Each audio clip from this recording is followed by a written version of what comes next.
I want to welcome everybody to Good Hope this morning. Good to see everybody. For those of you who might be visiting, I am not the pastor. He is lucky you.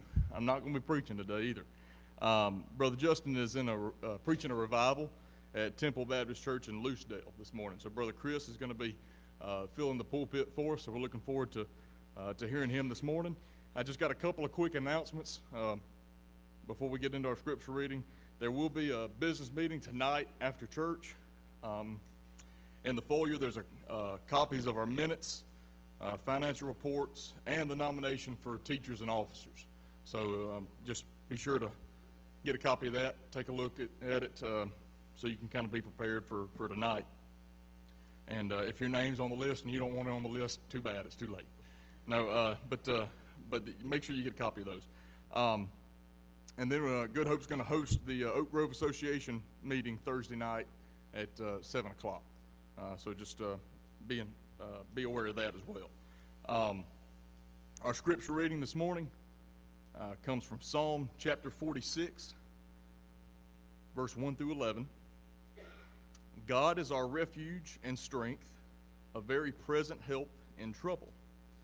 Therefore we will not fear, though the earth be removed, and though the mountains be carried into the midst of the sea, though the waters thereof roar and be troubled, though the mountains shake with the swelling thereof, Selah. There is a river, the streams whereof shall make glad the city of God, the holy place of the tabernacles of the Most High. God is in the midst of her, she shall not be moved. God shall help her, and that right early. The heathen raged, the kingdoms were moved. He uttered his voice, the earth melted. The Lord of hosts is with us. The God of Jacob is our refuge, Selah. Come, behold the works of the Lord, what desolations he hath made in the earth. He maketh wars to cease unto the end of the earth. He breaks the bow, he cuts the spear in sunder. He burns the chariot in the fire. Be still and know that I am God. I will be exalted among the heathen. I will be exalted in the earth. The Lord of hosts is with us. The God of Jacob is our refuge. Selah. Let's pray. Father, we thank you for these encouraging words that we read this morning, God, to know that you are with us, that you will be exalted throughout all the ends of the earth, no matter what's going on around us, God. We need that reassurance now more than ever. God, we just pray that during these times, God, that the people in this world will turn to look at you. God, I pray that you use us to show them you. God, to show them your love, to show them your grace and your mercy. God, I pray that you would just bless this service time this morning. Bless the songs that are sung.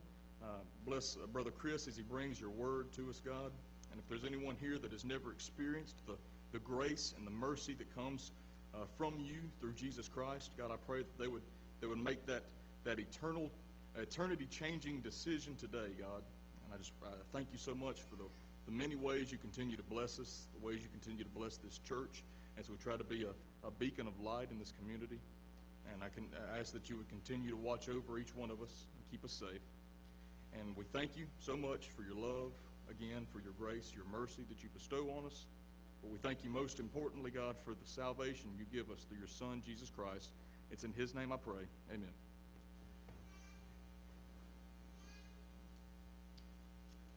All right, let's take our hymnal this morning and turn to 487. Since Jesus came into my heart.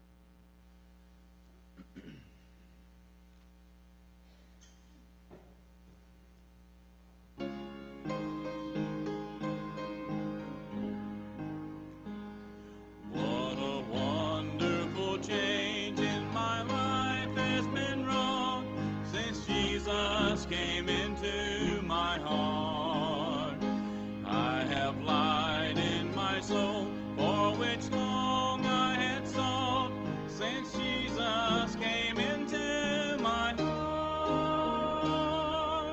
Since Jesus came into my heart.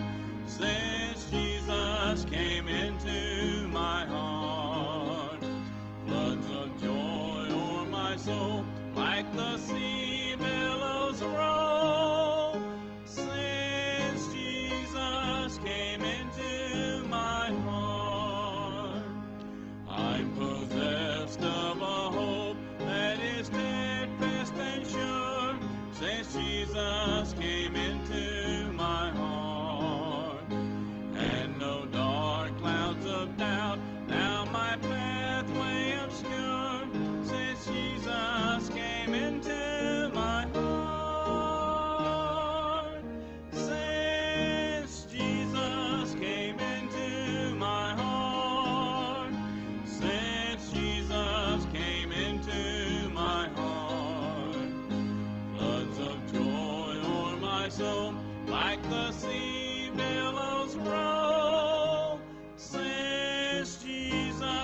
came into my heart.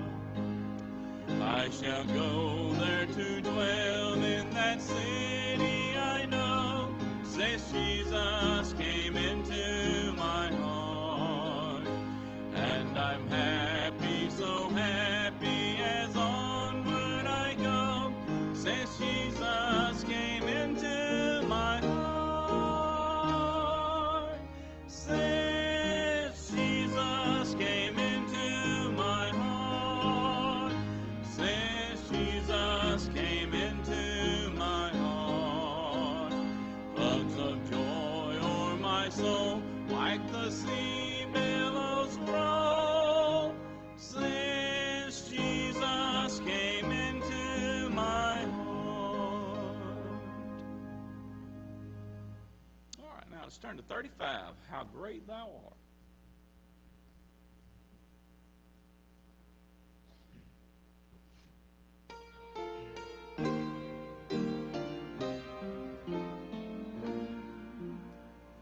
O Lord my God, when I in awesome wonder consider all the worlds thy hands have made, I see the stars, I hear the rolling thunder, thy power throughout the universe displayed.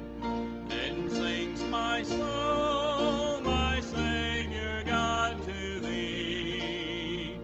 How great thou art, how great thou art. Then sings my soul, my Savior God, to thee. How great thou art, how great thou art. When through the woods and forest glades I wander, and hear the birds sing sweetly in the trees. When I look down from lofty mountain grandeur, and hear the brook and feel the gentle breeze, then sings my soul, my Savior God, to thee. How great thou art, how great thou art. Then sings my soul, my Savior God, to thee. How great thou art, how great thou art. On the third. And when I think that God his Son not sparing sent him to die, I scarce can take it in, that on the cross my burden gladly bearing, he bled and died to take away my sin. Then sings my soul, my Savior God, to thee.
Grease, page 33. To God be the glory.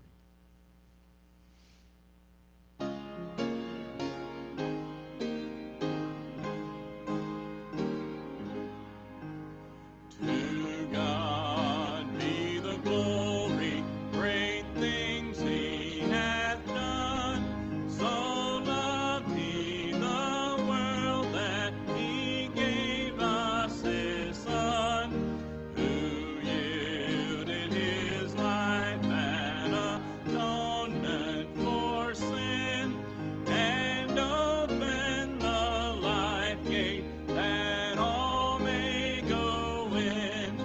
Praise the Lord, praise the Lord, let the earth hear His voice. Praise the Lord, let the people rejoice. Oh, come to the Father through Jesus the Son, and give Him the glory, great things He hath done. Oh, perfect redemption, the purchase of blood, to every believer, the promise of God. The vilest offender who truly believes, that moment from Jesus a pardon receives. Praise the Lord,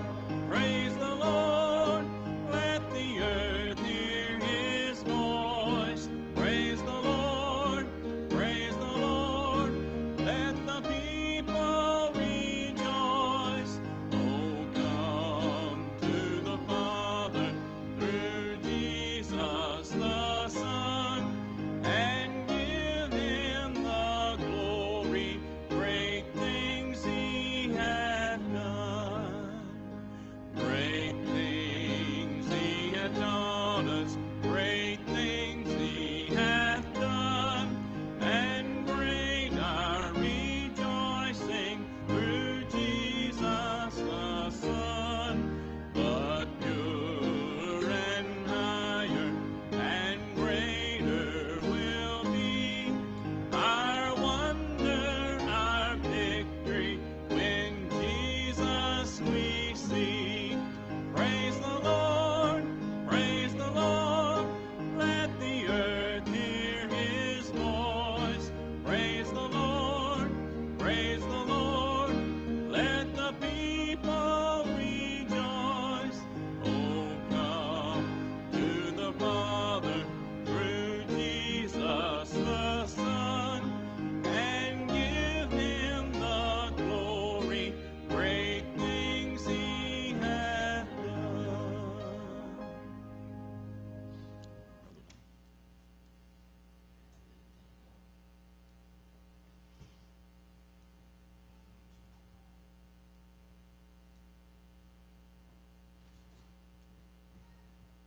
The scripture reading this morning comes from John chapter 11, verses 18 through 32. It says, Now Bethany was nigh unto Jerusalem, about 15 furlongs off. And many of the Jews came to Martha and Mary to comfort them concerning their brother. Then Martha, as soon as she heard that Jesus was coming, went and met him.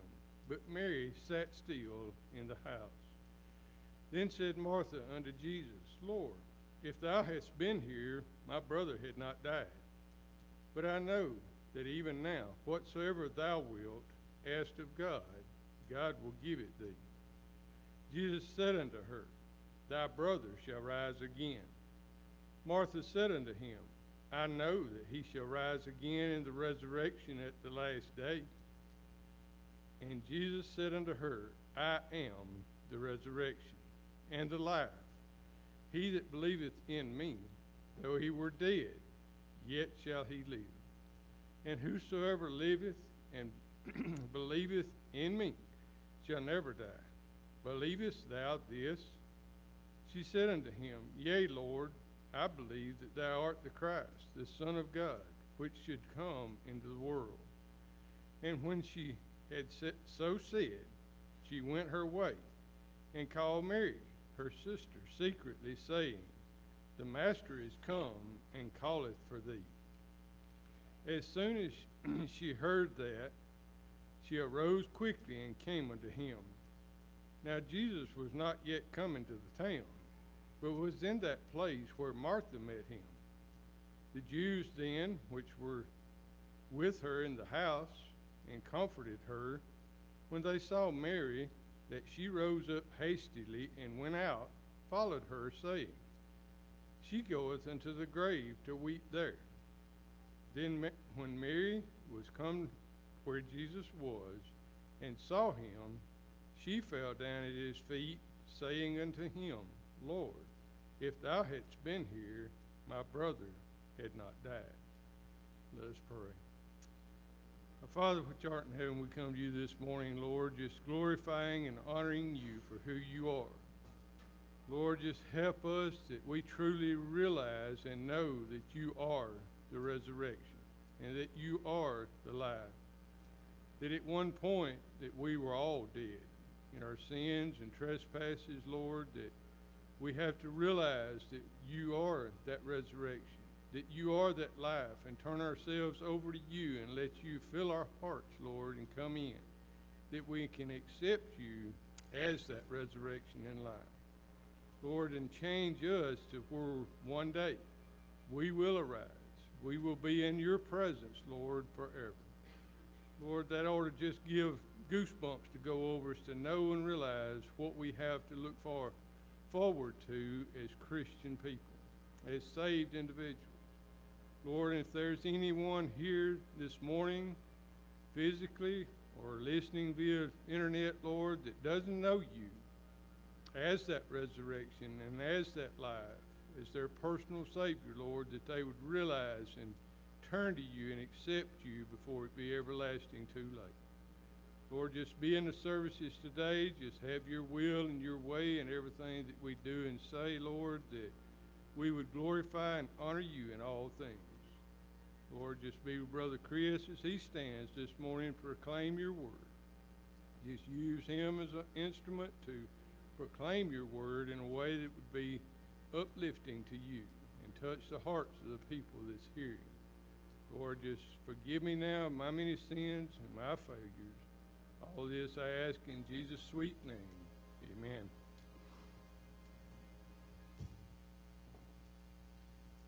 All right, for our last song, let's turn to 216. Great is thy faithfulness.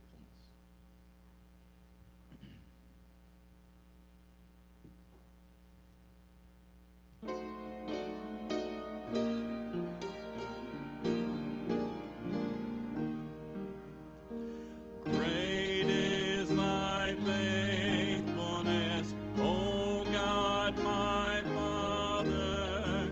There is no shadow of turning with thee.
morning. Glad to see everybody this morning. And I'm so thankful for this opportunity that Brother Justin gave to me to preach the Word of God on his behalf. And also it is indeed a great privilege for me to stand behind this pulpit to preach the Word of God this morning. For our text, please open your Bible in Psalm 46.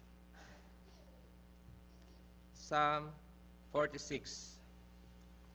So as I read our text, I would like to invite you to stand, if you are able, to give reverence to the Word of God.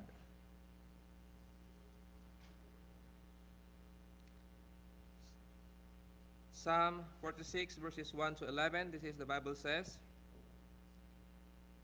God is our refuge and strength, a very present help in trouble. Therefore will not we fear, though the earth be removed, and though the mountains be carried into the midst of the sea, though the waters thereof roar and be troubled, though the mountains shake with the swelling thereof. Selah. There is a river, the streams whereof shall make glad the city of God, the holy place of the tabernacles of the Most High. God is in the midst of her. She shall not be moved. God shall help her at that right early. The heathen raged, the kingdoms were moved. He uttered his voice, the earth melted. The Lord of hosts is with us. The God of Jacob is our refuge. Selah. Come, behold the works of the Lord, what desolation he had made in the earth. He maketh wars to cease unto the end of the earth. He breaketh the bow, and cutteth the spear in sunder. He burneth the chariot in the fire. Be still, and know that I am God. I will be exalted among the heathen. I will be exalted in the earth. The Lord of hosts is with us. The God of Jacob is our refuge. Please be seated. The title of our sermon this morning, Be Still, God is in control.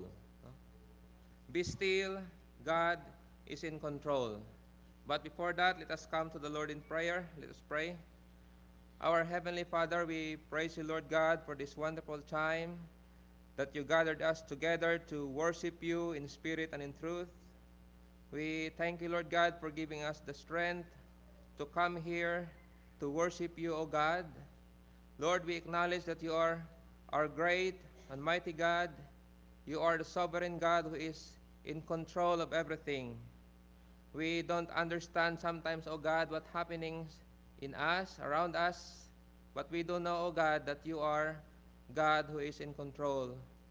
And Lord, we pray as we listen to your word, as we meditate on your word this morning, O God, I pray that the Holy Spirit will work in our hearts, give us understanding, so that we may be encouraged, O God, and we will be continue to praise you no matter what happened, O God.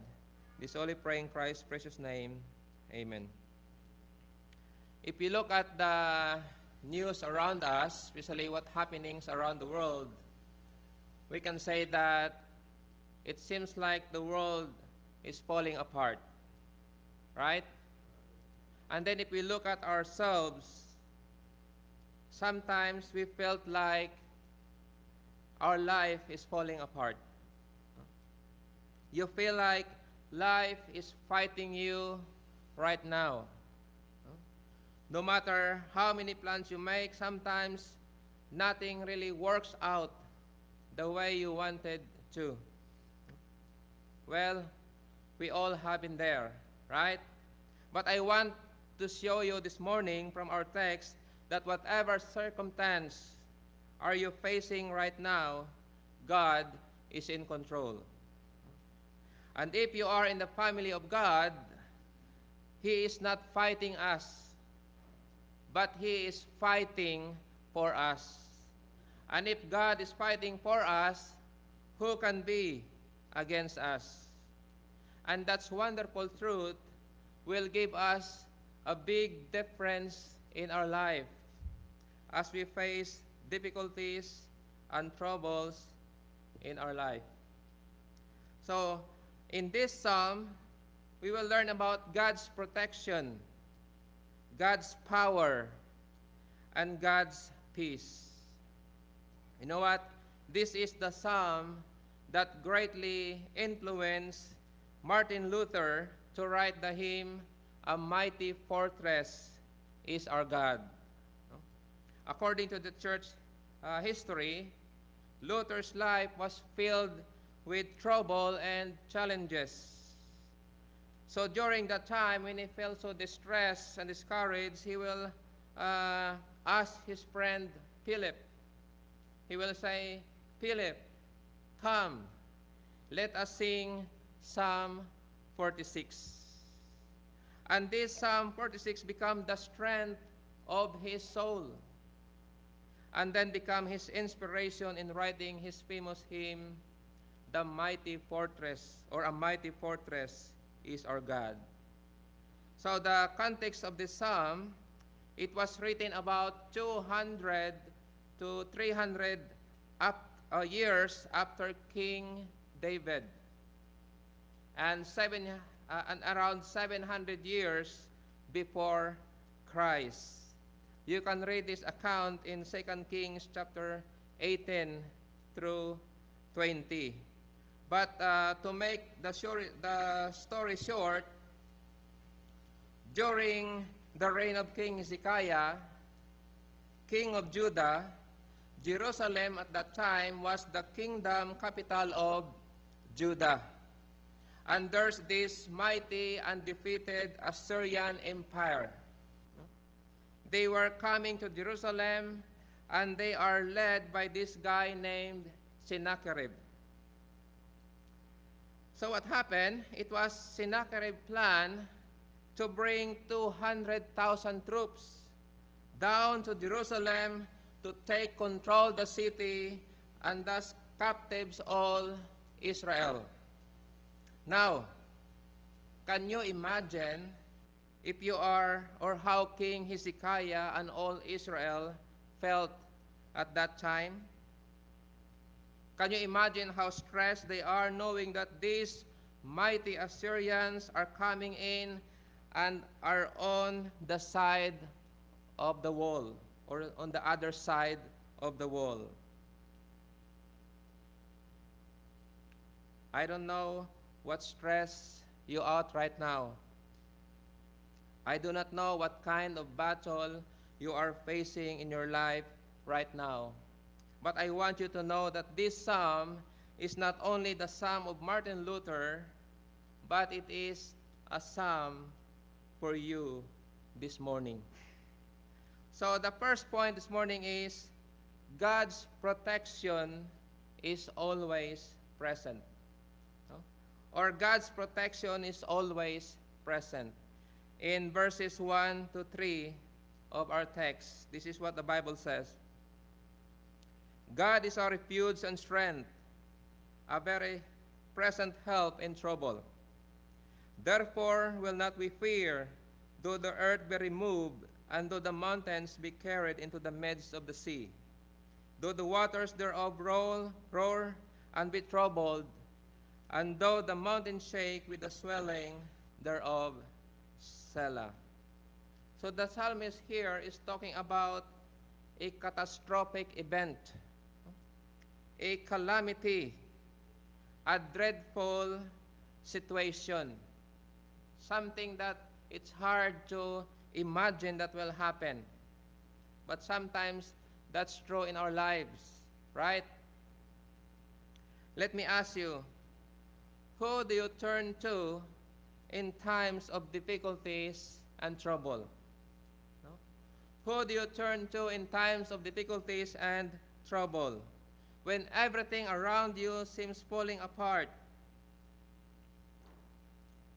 relationship ends out of the blue, no? You receive a report that from your doctor that you have a cancer. None of your plans work out the way you wanted to.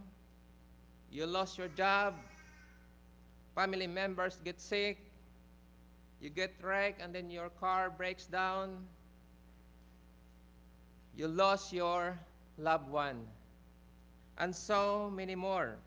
It just seems like the world around you is falling apart. So the question is, who do you turn to in times of difficulties and trouble? Listen, in those situations, who do you turn to will really define your faith. It will really define what you believe in that situation in your life. And again, the question is, who do you turn to in times of difficulties and troubles? In verse 1, we can say that God is our refuge. God is our refuge. And the word refuge means literally a shelter, a place where you can flee in time of trouble, or it is a place of safety and security. I remember a movie entitled Olympus Has Fallen. Have you ever watched that movie, Olympus Has Fallen? Olympus Has Fallen is a 2013 American action thriller film. And the story is about the attack of the North Korean terrorists to the White House and hostage all the people inside the White House, including the President of the United States.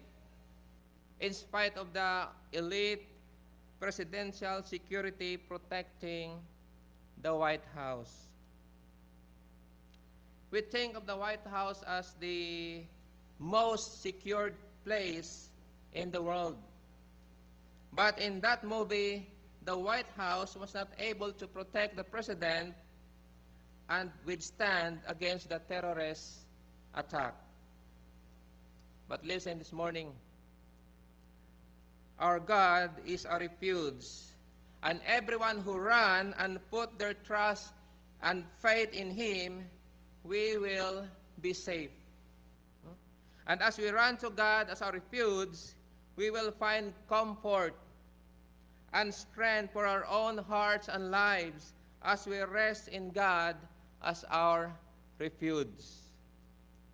And if God is our refuge, nothing can touch us unless God allows it to happen.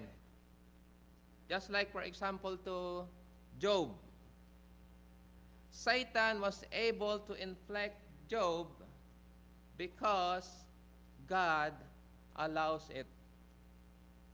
We can see that God is in control. So God is the hedge of protection around us, a barrier around us. But it doesn't mean that there are no difficulties and troubles that comes into us. Listen to this. Any preacher who preaches that Christian life is free of difficulties and trouble is unbiblical. Because the reality is Christian life is not just a bed of roses, but it is a bed of roses full of thorns. Yes, as long as we live in this sin-cursed world, even believers, even children of God, are not exempted from the difficulties and troubles in life. But the good news is, as believers, as children of God, we can have assurance. Assurance that knowing that is only which God hath designed and purposed for the greater good is allowed to come into our lives. Just like what he said in Romans chapter 8, verse 28. He said, and we know that in all things work together for good to them that love God. So there are no some kind of accidental things that happens into our lives. Everything that happens into our lives, if you love the Lord, either bad or good, all things will work together for your own good. God did not promise us a free, troubled life. And this is what He promised to all of us. He promised us to be our refuge and strength in times of trouble. And He will not leave us nor forsake us. So let us run to Him. Let us run to Him because He is in control. He is the one who controls hurricane, tornado, the flash flooding, rain, even wildfires. Remember in the New Testament, even the waves and wind obey Christ. God is in control. Verse 4 and 5 in our text. There is a river, the streams whereof shall make glad the city of God, the holy place of the tabernacles of the Most High. God is in the midst of her. She shall not be moved. God shall help her at that right early. Let us go back to the context of this psalm. Remember Sennacherib?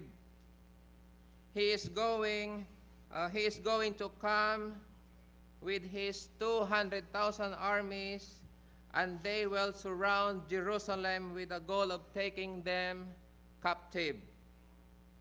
So what he will do? What he will do is to surround the city so that they cannot go out for their food and water.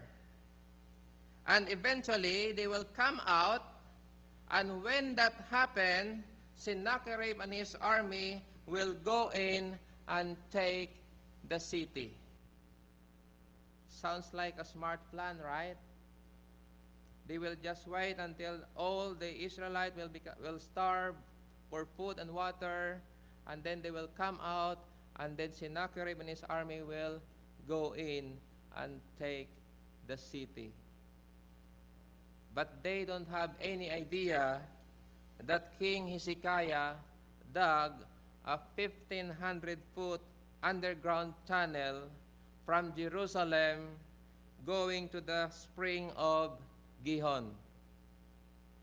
So even the enemies around them, or around Jerusalem, they have a steady supply of water because of this tunnel that King Hezekiah had dug. There is a river whose streams make glad the city of God.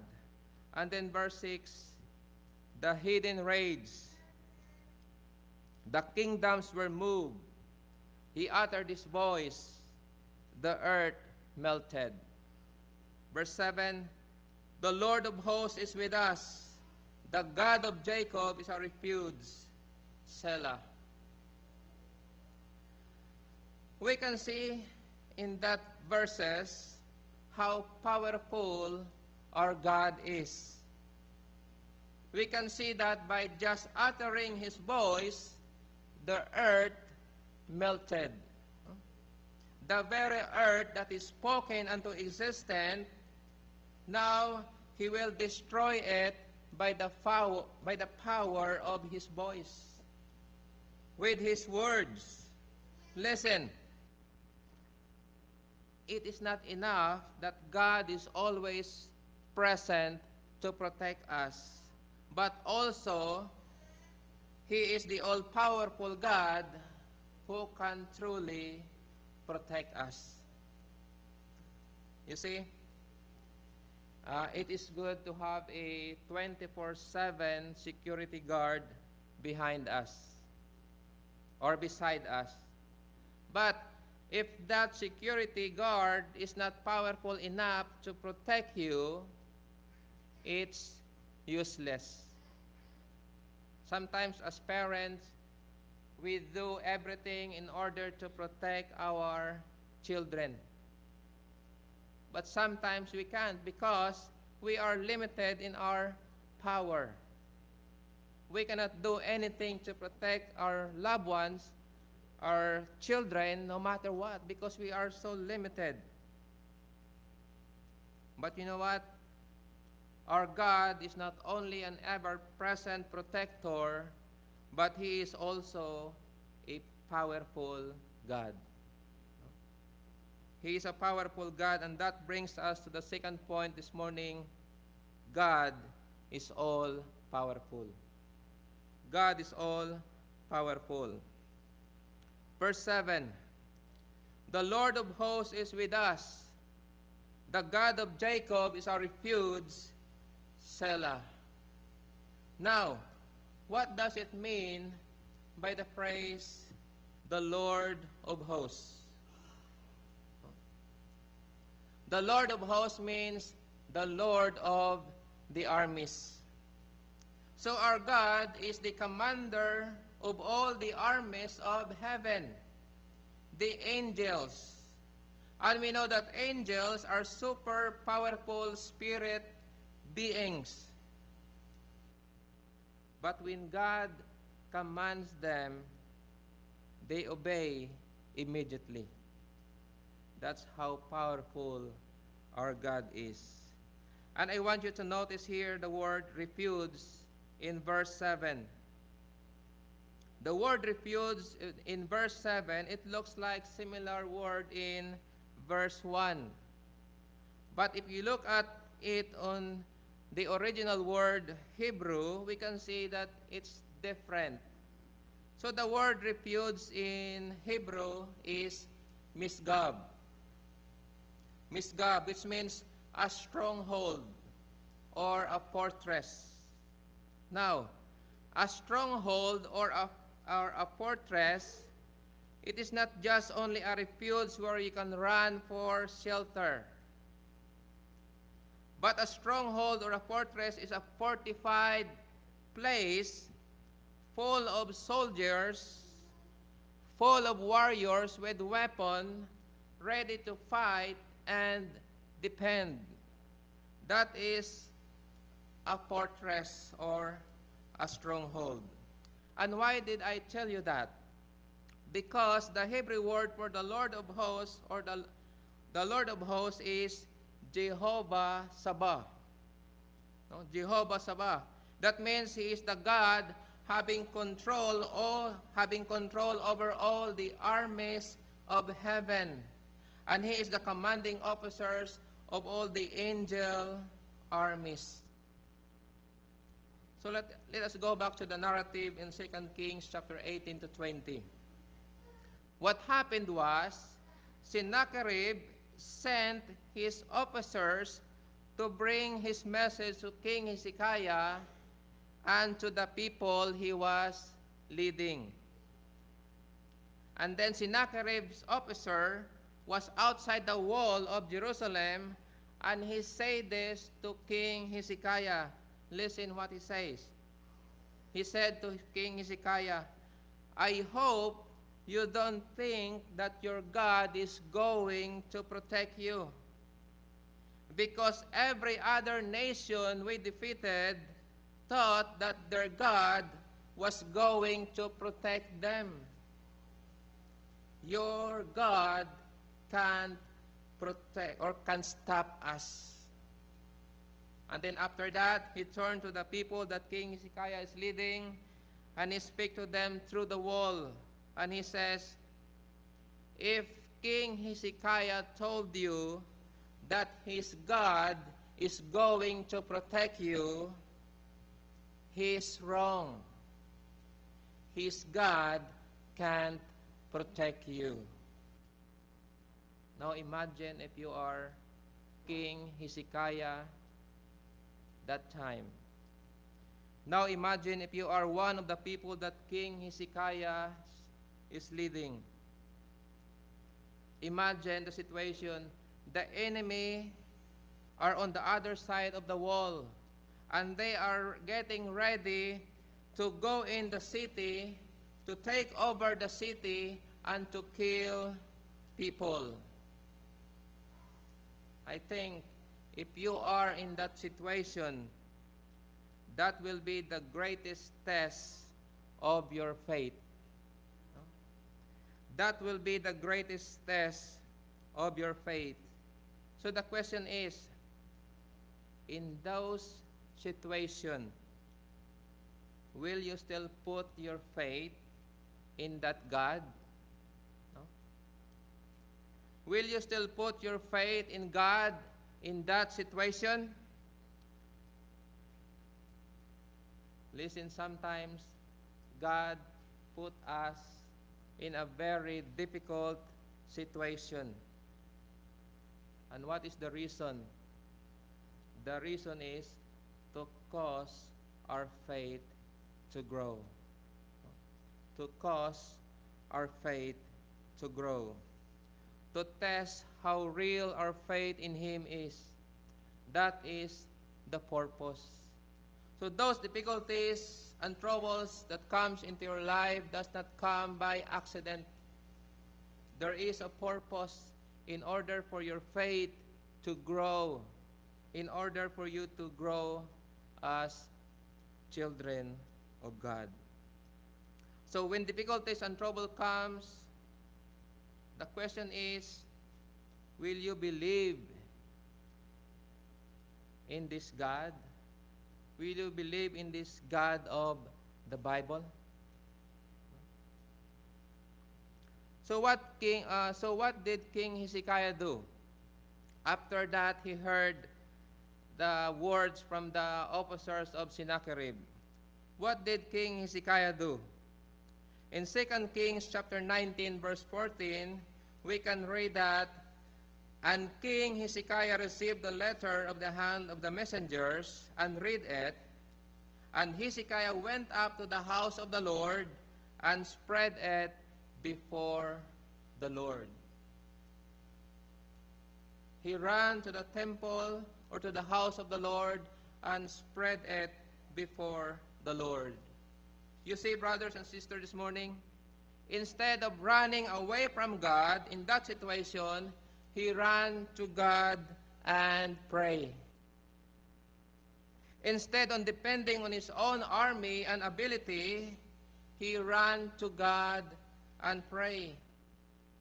So he acknowledged that in that situation, God can deliver them from the hand of the enemy. He acknowledged that in that situation, only God can deliver them from their enemy.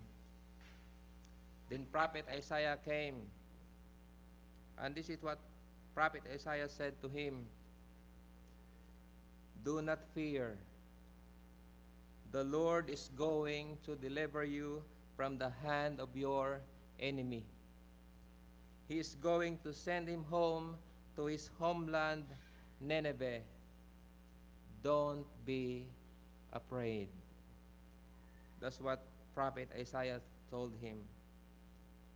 And you know what happened that night? What happened that night? The angel of the Lord went out to Sennacherib army and killed 185,000 men. 185,000 men, and they wake up in the morning and the armies are dead. 185,000 men slain at the sword of the angel of the Lord. An angel. One angel. God sent one of them to slay 185,000 men. And this is not a fable story. This is history. It is true. Those tunnels that King Hezekiah dug are still there. Actually, you can look at that in the internet. You can see the tunnel of King Hezekiah dug until now. So the question is, how do you battle when you feel distress? how do you battle when you feel distress? Do you turn to your own power? Do you turn to your own control, relying on yourself, doing everything you can in order to feel secure, comfort, and to feel safe? No. We cannot do that, or we cannot do anything by our own power and ability. We need to run to Him, trust Him in every circumstances, because He is the Lord of hosts, the Almighty God, the powerful God. And then verse 8 to 11. Come, behold the works of the Lord. What desolation He had made in the earth. He maketh wars to cease unto the end of the earth. He breaketh the bow, and cutteth the spear in sunder. He burneth the chariot in the fire. Be still and know that I am God. I will be exalted among the heathen. I will be exalted in the earth. The Lord of hosts is with us. The God of Jacob is our refuge. Let us look at very quick the power of God recorded in this psalm. Number one, He melted the earth by the power of His voice. Number two, He breaketh the bow and cutteth the spear in sunder. Verse 9. And then verse 3, He burneth number 3, He burneth the chariot in the fire. Verse 9. And then verse 4, number 4, He maketh wars to cease unto the earth, bringing peace in the land. Verse 9. So when God make wars cease and bring peace in the land in the Old Testament, He did it by destroying all the enemies of His people. He destroyed the enemy of His people, Israel. And then, in the future, we can see in Revelation that God will destroy all His enemies in order to usher the new heaven and earth, so that all His children will live in complete peace together with Him in eternity. And that is our greatest hope, brothers and sisters. We cannot rely in this world, because this world will be burned in fire.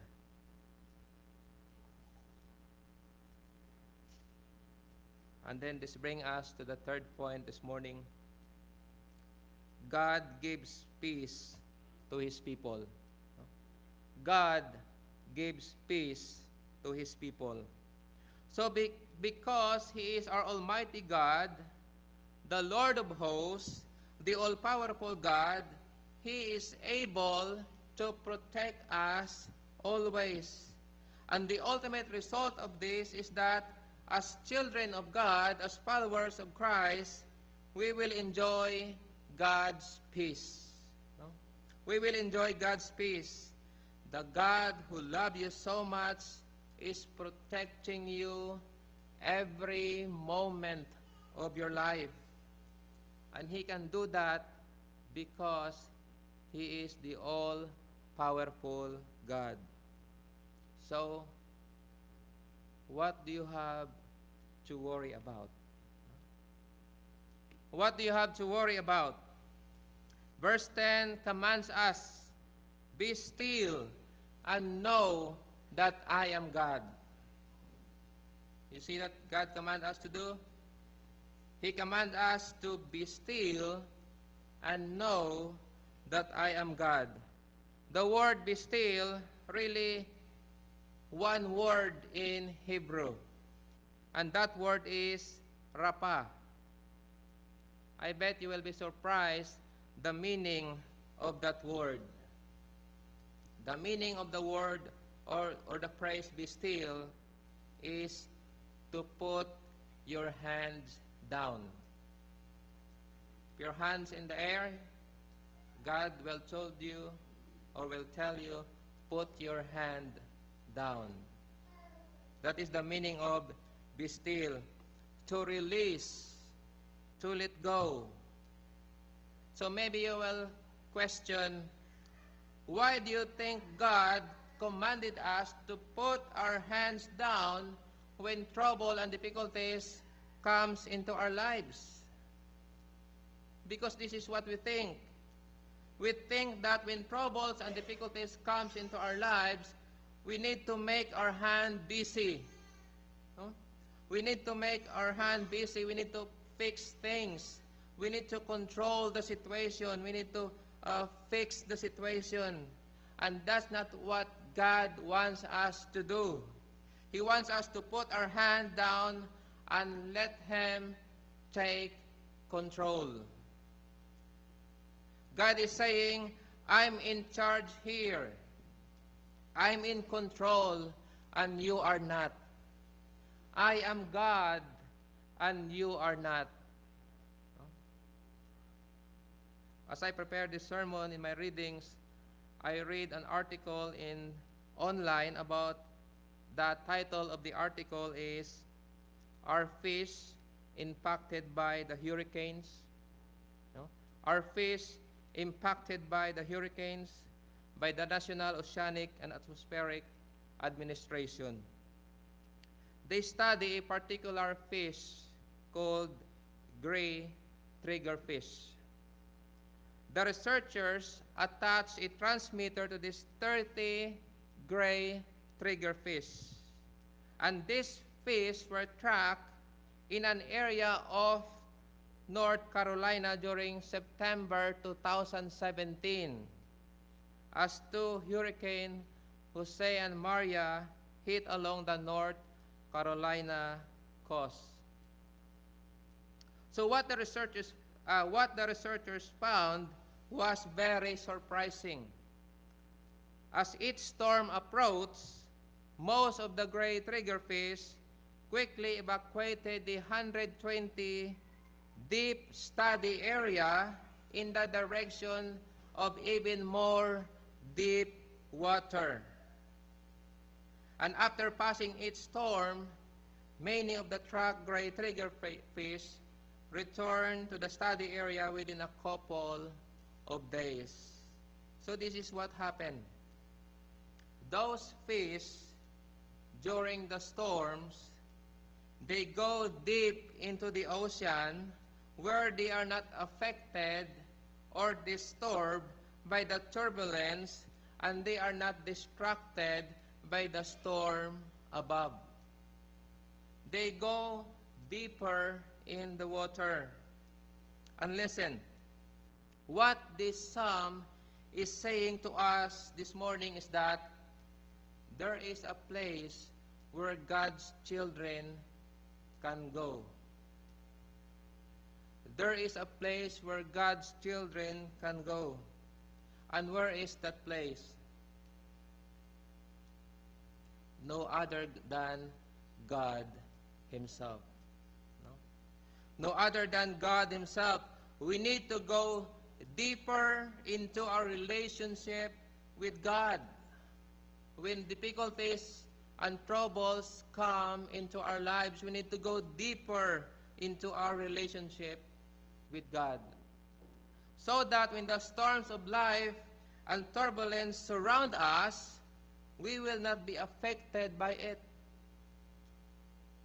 But instead, we will sit in the peace of God. We will sit in the peace of God. Let us go back to King Hezekiah as we close this message this morning. 700 years before Christ, during that night, outside of the very wall that Sennacherib and his army stood, where an angel of the Lord slayed 185,000 men, or Assyrian armies. Another man was slain. the same place, the same city, and Jesus was laid. No? God allowed him, or God allowed his one and only Son to be killed for you, for your sins, to pay the price for every wrong you've done, to bring about peace in your relationship with the Lord of hosts.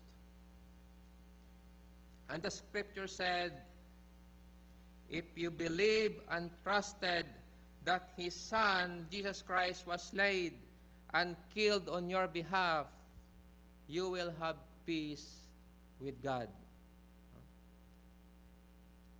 It doesn't matter if your world seems to be falling apart.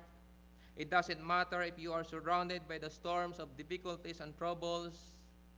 What matters is you have peace with God because your sin is forgiven the moment you trusted Christ as your Lord and Savior.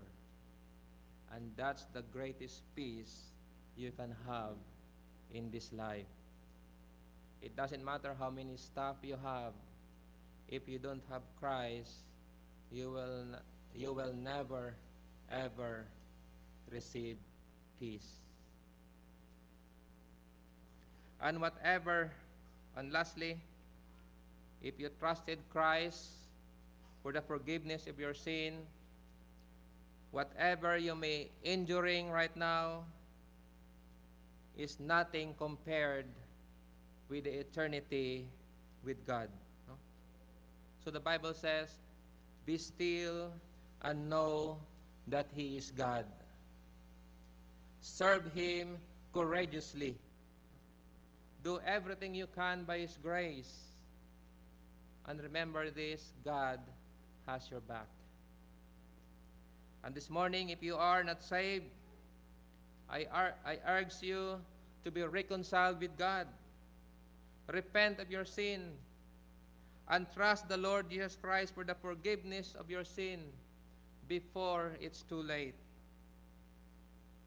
And by doing that, you will receive the peace from God that passeth all understanding.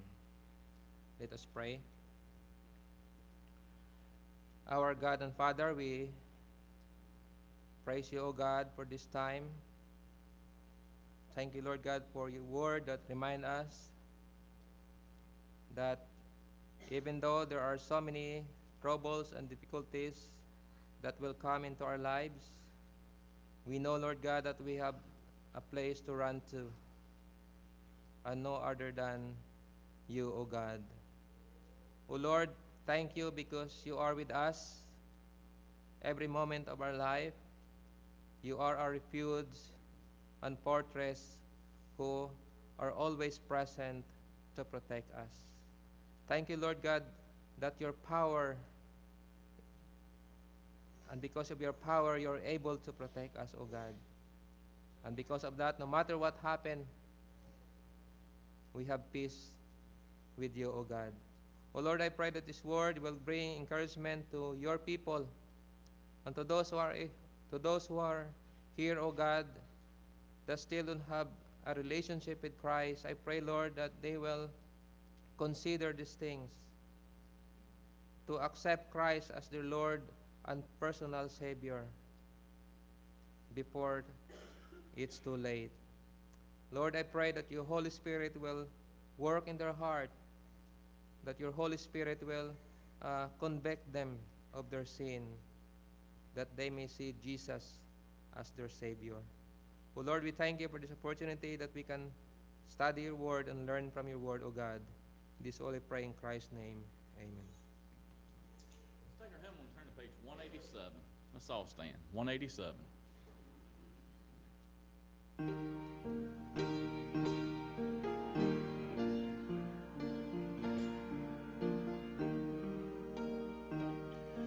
Just as I am, without one plea, but that thy blood was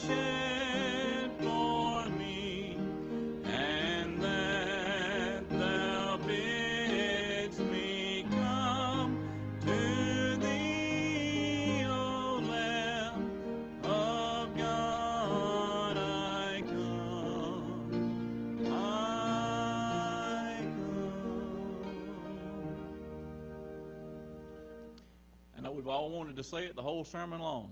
If God be for us, who can be against us? And thanks, Brother Chris, for showing us the reassurance that we have through the Scriptures that God's in control. Brother Ricky.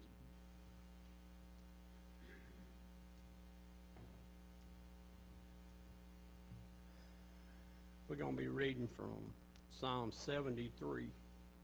It's a psalm of Asa.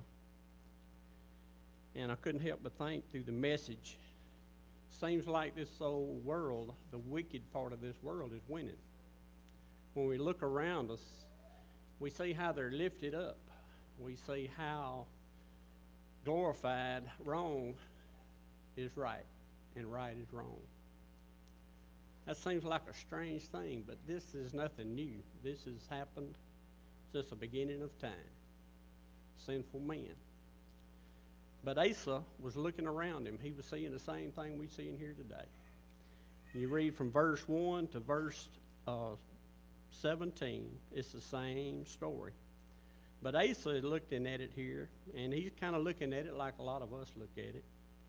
And I'm going to back up to verse 16. We're going to read 16 through 28. It says, "When I thought to know this, it was too painful for me. He said, until I went into the sanctuary of God, then I understood their end." We understand the lost in this world. We understand their end. And this is the same thing he was looking at. Verse 18, it says, "Surely thou didst set them on a slippery place. Thou castest them down unto destruction. How are they brought unto desolation? As in a moment. They are utterly consumed with terrors. As a dream when one awake, says so, O Lord, when thou wakest, thou shalt despise their image. Thus my heart was grieved, and I was pricked in my reins. So foolish was I, and ignorant. I was as a beast before thee. Said, nevertheless, I am continually with thee, and thou hast holden me by thy right hand. Thou shalt guide me with thy counsel, and afterwards receive me into glory. It says, whom I have in the heaven but thee, or there is none upon the earth that I desire beside thee. My flesh and my heart faileth, but God is the strength of my heart and my portion forever. For lo, they that are far from thee shall perish, but thou hast destroyed all them that go a whoring from thee. But it is good for me to draw near to God. I have put my trust in the Lord God, that I may declare all his works. So that's what we need to be like Asa. We need to have a heart for those that are lost, and we realize that the end of their destruction is hell. That's an awful place to be. We wouldn't want our worst enemies to be there. So let's be a witness to those around about us, the way we live, and let's declare all that God's glory. And I couldn't help but think through all the message, the Lord told us to be still and know that I am God. So if you're having problems, like Chris said, in your life, just be still and know that he is God, and he is in control. All right, we'll pray. Heavenly Father, we want to thank you for our opportunity to sit under your word this morning. We want to thank you, Lord, for being a great, merciful God that you are. Lord, we pray for all those around us, Lord, that's lost, our friends and our family that don't know you, dear God, that they would realize the end, Lord, of their lives, Lord, and consider, Lord, what you've done for them on that old cross, that they might be saved. Lord, that they wouldn't have to face the everlasting death, Lord, that talks about in the Scripture, hell. And Lord, we just ask forgiveness of our sin, ask that you go out through the rest of the day with us and be with us. Pray for all those who are sick and unable to be here. And Lord, we just long for today, Lord, that we can see you face to face. And Lord, we just want to tell you we love you and we thank you for all that you've done for us. In Jesus' precious name we ask. Amen.